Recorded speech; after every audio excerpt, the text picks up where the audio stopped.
నమస్కారం. TV6 news వార్తలకు స్వాగతం. ముందుగా వార్తల్లోని ముఖ్యాంశాలు. కుక్కట్పల్లి అభివృద్ధికి నిధులు కేటాయిస్తామన్న సీఎం రేవంత్. అభివృద్ధికి అవసరమైతే అప్పు తీసుకుంటామన్న రేవంత్. వంతెనలు, నాలాలు నిర్మాణానికి నిధులు కేటాయిస్తామన్న సీఎం. కుక్కట్పల్లి ప్రాంత అభివృద్ధికి ప్రభుత్వం కట్టుబడి ఉందని వ్యాఖ్య.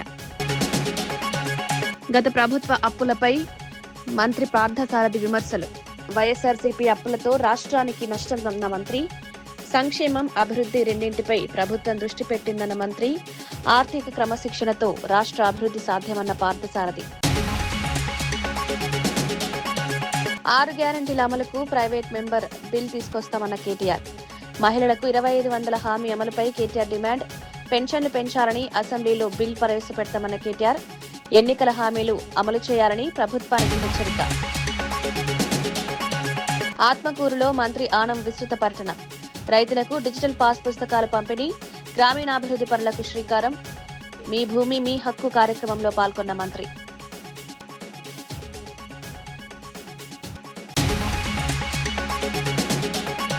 కేటీఆర్ పై ఏఐసీసీ కార్యదర్శి సంపత్ తీవ్ర విమర్శలు. రాజకీయ శైలి మార్చుకోవాలన్న సూచన. బీఆర్ఎస్ పాలనపై సంపత్ కుమార్ ఆరోపణలు. చిల్లర రాజకీయాలు మానుకోవాలని హెచ్చరిక.